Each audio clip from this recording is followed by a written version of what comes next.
ശിവലിംഗ ഹോട്ടലിലാണ് ഉത്തരകാശിയിൽ താമസിച്ചിരുന്നത്. അവിടെ നിന്നും പുലർച്ചെ 6 മണിക്ക് തന്നെ നമ്മൾ സീതാപൂർ ലക്ഷ്യമാക്കി യാത്ര ചെയ്യുകയാണ്. സീതാപൂരിലേക്ക് പോകുന്ന വഴിയിലാണ് ടെഹറി ഡാമും അതിൻ്റെ റിസർവോയറും ഉള്ളത്. ഈ വീഡിയോയിൽ പ്രധാനമായും ടെഹറി ഡാമിൻ്റെ റിസർവോയറിൻ്റെ പരിസരങ്ങളിലുള്ള മനോഹരമായ കാഴ്ചകളാണ് ഉൾപ്പെടുത്തിയിട്ടുള്ളത്.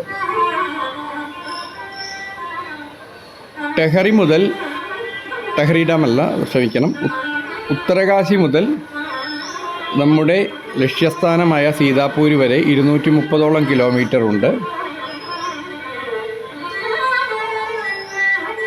അതിൽ പകുതി ദൂരത്തോളം ടെഹറി ഡാമും അതിനോട് അനുബന്ധപ്പെട്ട കാഴ്ചകളുമാണ് നമുക്ക് അനുഭവവേദ്യമാവുന്നത്.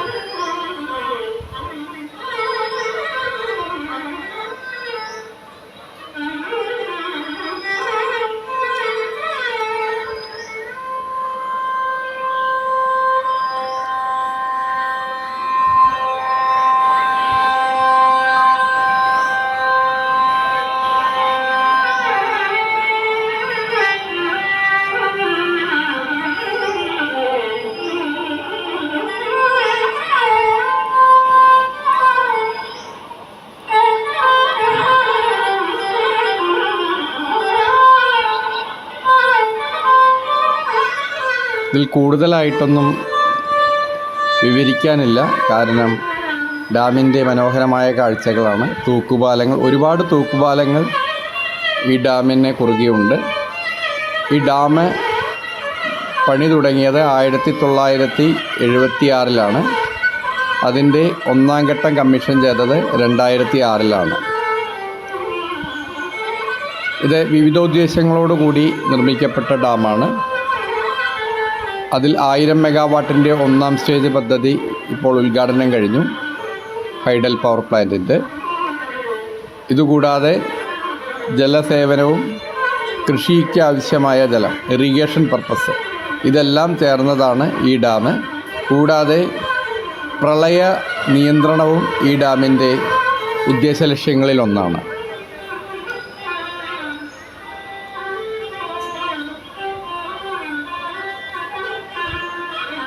ഈ യാത്രയിൽ ചെറിയൊരു പ്രശ്നം, നമ്മൾ യാത്ര ചെയ്യുമ്പോഴാണ് നമുക്കറിയാം വഴി തിരിച്ചു വിടുന്നുണ്ട് എന്നുള്ളത്. കാരണം പലപ്പോഴും യാത്രയുടെ പല റൂട്ടുകളിലും മണ്ണിടിച്ചിലും മറ്റും കാരണം വഴി തിരിച്ച് യാത്ര ചെയ്യേണ്ടി വരും. അപ്പോൾ 10-30 കിലോമീറ്റർ അധികം യാത്ര ചെയ്താണ് നമുക്ക് ലക്ഷ്യസ്ഥാനത്തേക്ക് എത്തിപ്പെടാൻ സാധിക്കുക. അതുകൊണ്ട് തന്നെ വളരെ നേരത്തെ യാത്ര തുടങ്ങുന്നതാണ് നല്ലത്. 200 കിലോമീറ്ററാണ് ദൂരമെങ്കിലും 200-230 കിലോമീറ്റർ ആണെങ്കിലും 7-8 മണിക്കൂർ സമയമെടുക്കും ഇത്രയും ദൂരം യാത്ര ചെയ്യാൻ. 10-12 മണിക്കൂറോളം എടുത്തു ഞങ്ങൾക്ക് ലക്ഷ്യസ്ഥാനത്തെത്താൻ. ഇത് ഡാമിൽ നിന്നുള്ള മനോഹരമായിട്ടുള്ള കാഴ്ചകളാണ്.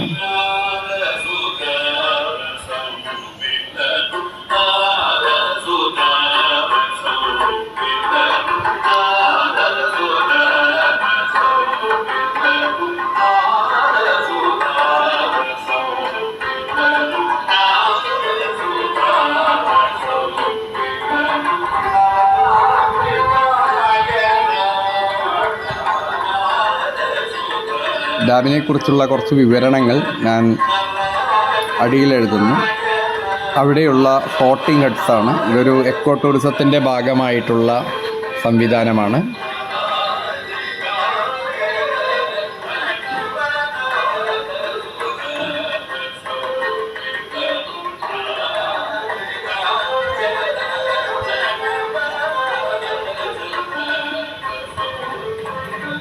നമ്മുടെ സുന്ദർലാൽ ബഹുഗുണയൊക്കെ ഈ ഡാമിൻ്റെ നിർമ്മാണ വേളയിൽ പ്രകൃതി ലോല പ്രദേശത്തെ ഇത്തരമൊരു നിർമ്മിതിക്കെതിരെ പ്രതിഷേധിക്കുകയുണ്ടായിരുന്നു.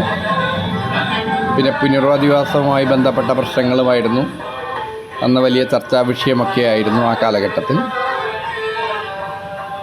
ഏതാണ്ട് 30 വർഷത്തോളം എടുത്താണ് ഇതിൻ്റെ 1ാം ഘട്ടം പൂർത്തീകരിച്ചത്. ഈ ഡാമിൻ്റെ വിദൂര ദൃശ്യങ്ങളാണ് ഇപ്പോൾ കാണുന്നത്. ഈ ഡാമിൻ്റെ തീരത്തിലൂടെയാണ് നമ്മൾ യാത്ര ചെയ്യുന്നത്.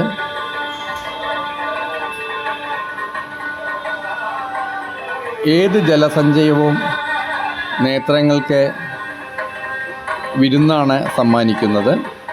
കടലായിക്കോട്ടെ, കായലായിക്കോട്ടെ, പുഴയായിക്കോട്ടെ, ഡാമുകളുടെ റിസർവോയർ ആയിക്കോട്ടെ, എല്ലാം നൽകുന്ന ഒരു പ്രത്യേക സന്തോഷം, നേത്രവിരുന്ന് നമുക്ക് പറഞ്ഞറിയിക്കുന്നതിലും അപ്പുറമാണ്.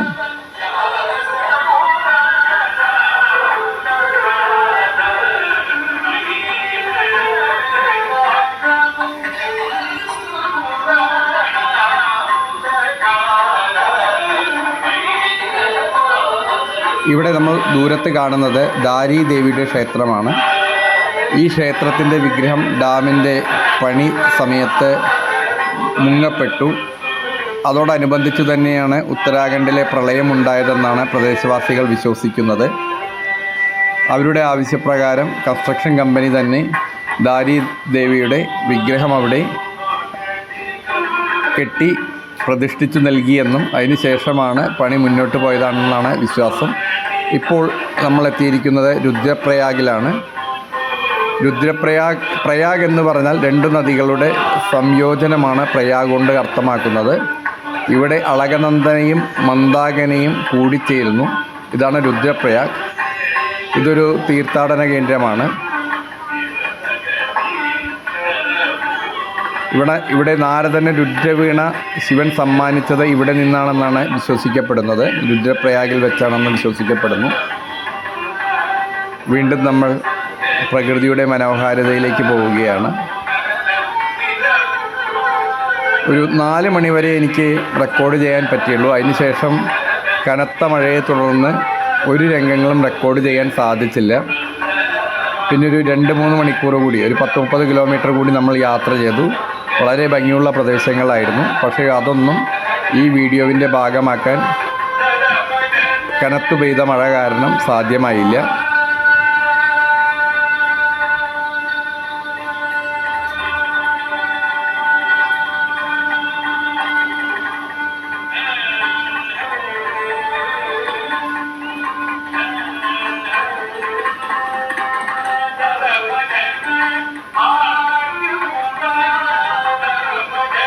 ഈ ചാർധാം യാത്രയിൽ ഞാൻ വീണ്ടും ആവർത്തിച്ച് പറയുന്നു, ഈ 4 ഡാമുകളുടെ ദർശനം മാത്രമല്ല, വഴി ഉടനീളം നമുക്ക് ആനന്ദമേകുന്ന കാഴ്ചകളാണ്. അത് ആസ്വദിക്കലും ഈ യാത്രയുടെ ഒരു പ്രധാന കാര്യമായിട്ടാണ് ഞാൻ കണക്കാക്കുന്നത്.